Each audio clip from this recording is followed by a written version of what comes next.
inside my messy mind. And today I'm going to talk about writing.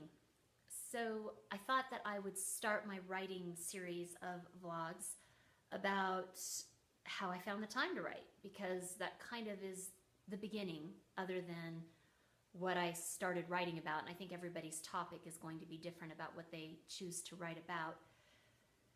So there's rules. There's all kinds of rules, right, in life. It seems to me there's rules to everything.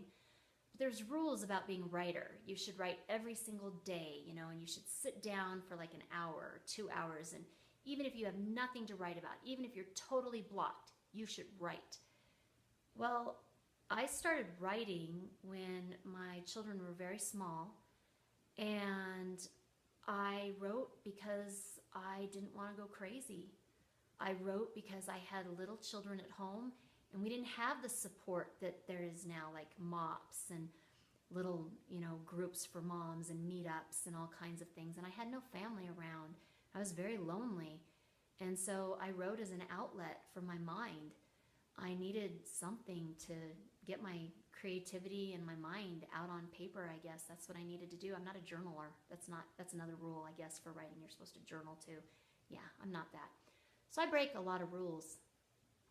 But my writing was very sporadic. I wrote when I could. I didn't write every day. Sometimes I wrote once every 6 months. I would write for a day on end if I had a day away. When my children got older, one of my favorite times was my husband would send me away to go shopping down in Phoenix. We live up north, and so it took me a couple hours to drive to Phoenix, and he would give me 2 nights in a hotel and 3 days to shop. And I absolutely detest shopping. I am not a shopper. But I would get all my Christmas shopping done in like 6 hours. And I would do it that first day I arrived in town. I would have all of my lists ready to go. I would know exactly what I was going to get everybody, the random Christmas party gift, every single thing.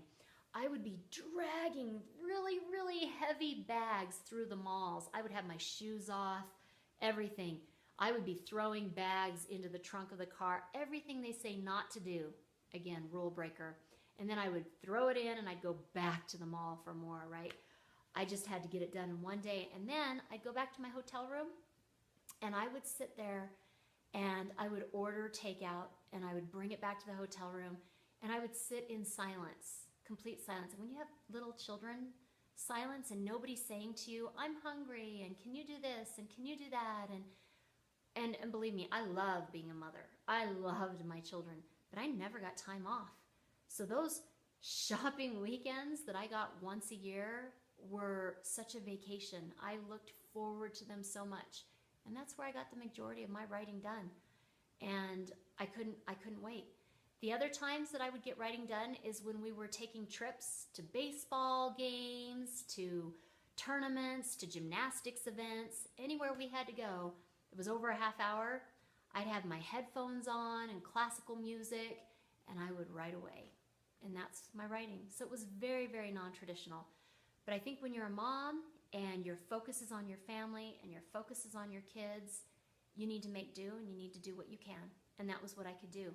And I'm actually very excited and I'm very proud of my choices. But like I said, you still have to make choices for you. So my quote for today is, time is what we want most, but what we use worst. So use the best of your time. Use it to make your life magic and make your time magical. And also make sure that the time you have with those kids is magical, because it is fleeting. And I'll see you next time.